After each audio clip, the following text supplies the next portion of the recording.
नमस्कार श्रोताओं, आज आप सभी को एक और नई कहानी सुनाती हूँ। कांटे भरी राहें, भाग 23। आप सभी से अनुरोध करती हूँ कि हमारे चैनल को लाइक करें, शेयर करें, कमेंट्स और सब्सक्राइब कीजिए। सासुमाँ सरोज देवी कहती है, बेटा, हमारे देश में अब तक ऐसा कानून नहीं बना जो बिना किसी दोष के जेल में डालने वाले तथा उनके जीवन बर्बाद करने वाले जिम्मेदार अधिकारी को दोषी करार देकर उन्हें सजा दे सके। अगर ऐसा होता तो शायद बहुत से निरपराध व्यक्ति जेल की कोठरी में जीवन न गुजरते। तीनों मिलकर बहुत से बातें करती रही, तभी टीवी पर न्यूज आने लगी कि बांग्लादेश के प्रधानमंत्री अपना देश छोड़कर पलायन कर गई। ऐसे में बहू दिव्या कहती है, माँ जी, आपने टीवी पर खबरें सुनी है? जवाब में सासू माँ कहती है, हाँ बेटा, सुनी तो हूँ। यह तो होना ही था। किसी भी चीज की अति अच्छा नहीं होता। काफी दिनों से खबरें आ रही थी कि वहां पर बहुत गड़बड़ी चल रही है। एक शब्दों में कहें तो वहां पर भी सरकार तानाशाही तरीके से देश की शासन चला रही थी। यह कोई नई बात नहीं है। जब जब देश में तानाशाही के दमनकारी नीतियां चालू हो जाती है, तब तब वहां के हालात कुछ वैसे ही होती है।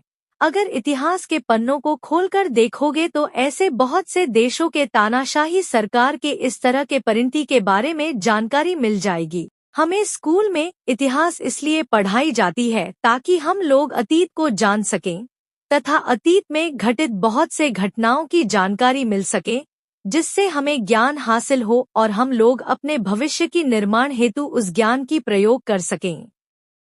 कहावत है कि अतीत को हम बदल नहीं सकते, पर अतीत से प्रेरणा लेकर हमें भविष्य की निर्माण करना है।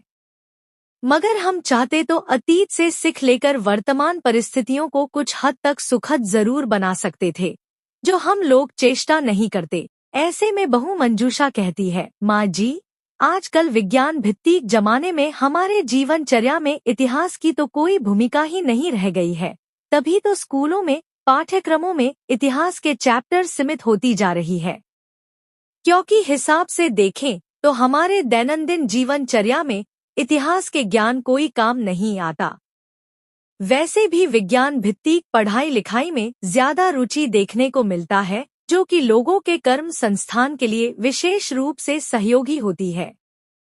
ऐसे में आजकल इतिहास की किताबें पढ़ने में बच्चे ज्यादा उत्साह नहीं दिखाते। सासू माँ सरोज देवी कहती है, तुम्हारी कहना भी सही है, मगर अतीत में हमारे भूमंडल कैसी रही, उसकी उत्पत्ति कैसे हुई थी तथा पूरे विश्व में किसी स्थान विशेष के भूमंडलीय अवस्था कैसी है, उसे जानने के लिए जब हमें भूगोल के किताब पढ़ने की जरूरत होती है, ठीक उसी तरह अतीत में हजारों लाखों साल पहले यह धरती कैसी रही, यहाँ पर मनुष्य के बीच सामाजिक तानाबाना कैसी रही, इन सब के विषय में जानने के लिए इतिहास पढ़ना जरूरी है।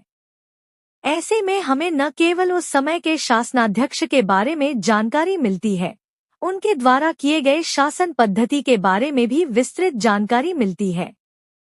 चाहे उनके शासन पद्धति कैसा भी रहा है, जैसे कि हम लोग अक्सर चाणक्य नीति के बारे में बातें करते हैं, वैसे ही सम्राट अशोक तथा मौर्य वंश, गुप्ता वंश, राजा शशांक, इस तरह के बहुत से राजा महाराजा के शासनकाल के बारे में हमें जानकारी मिलती है। उनके कार्यकाल के अच्छे और बुरे प्रभावों के बारे में जानकारी मिलती है। समाप्त। कहानी के अगले भाग के लिए हमारे साथ बने रहिए। धन्यवाद।